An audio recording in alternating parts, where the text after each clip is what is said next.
It is very exciting.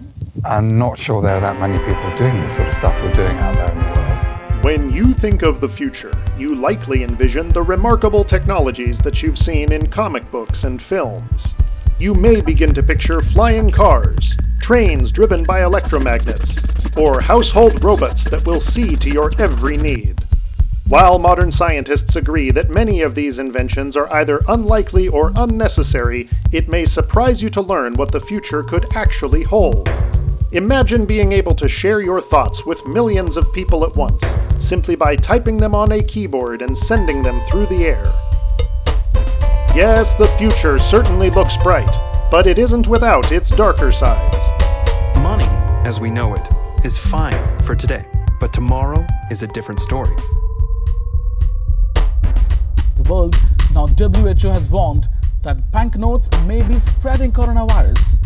WHO has advised people to avoid using cash. It has asked people to use contactless technology or cashless transactions instead of exchanging banknotes. But tomorrow is a different story. Imagine a whole new breed of transactions that are smaller, faster, and virtually everywhere. That's where Mintchip comes in. Mintchip is currency in a digital form.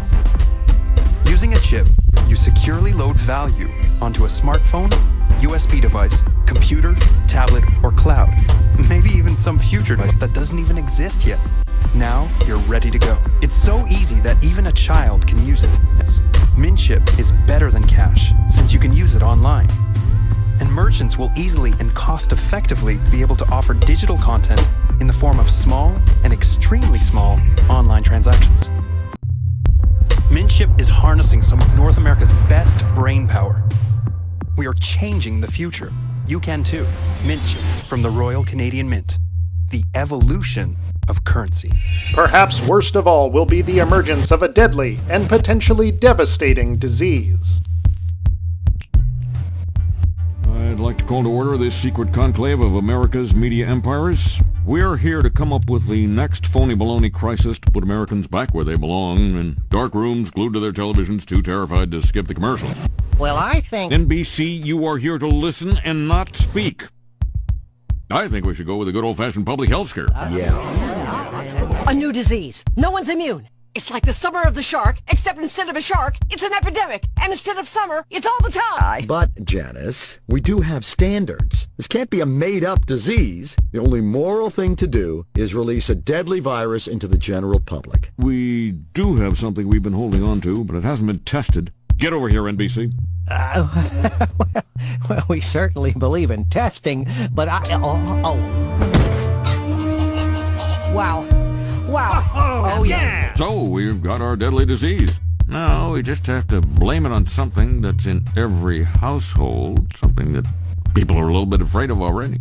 House cat flu is coming, people. The Center for Disease Disinformation predicts with some degree of probability that the house cat flu might spread in the following hypothetical outbreak pattern. So petter beware, that warm body on your lap just might be ready to destroy your tender fiddles.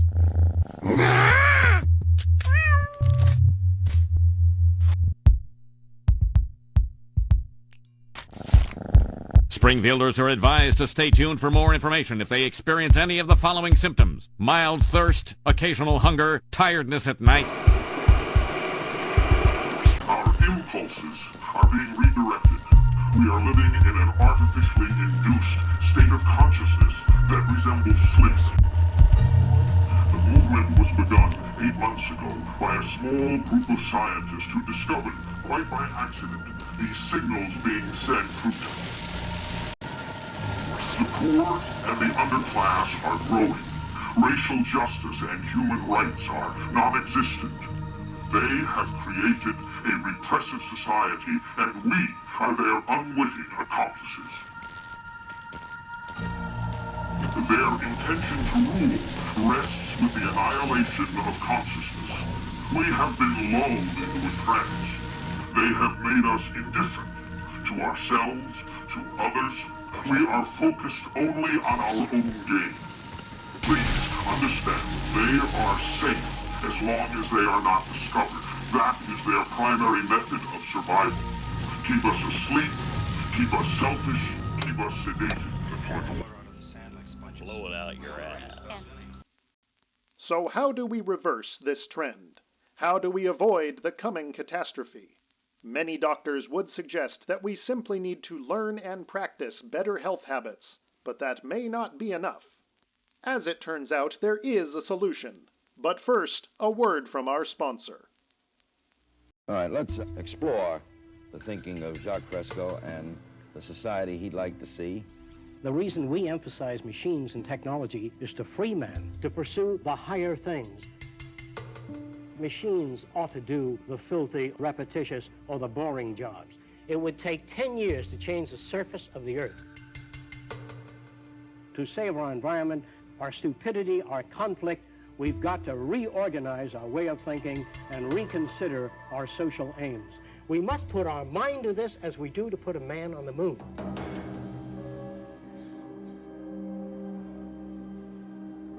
You'll see me again on the other side, in a different way. Good luck.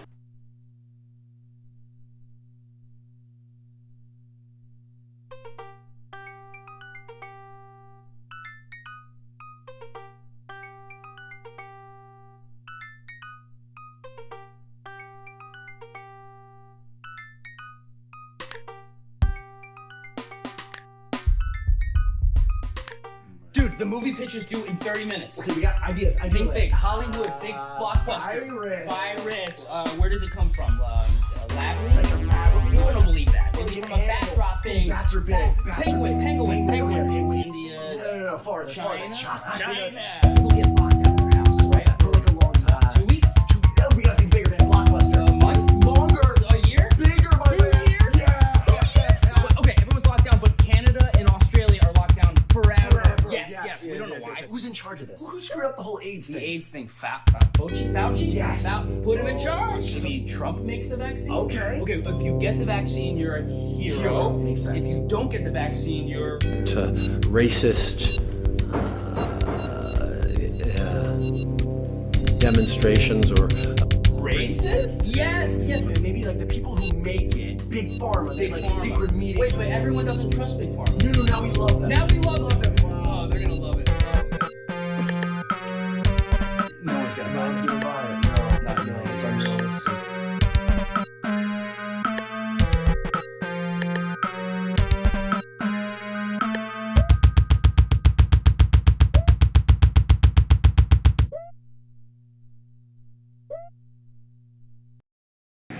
COVID-19 and our efforts to address the global pandemic, to regional security, our efforts to address the global pandemic.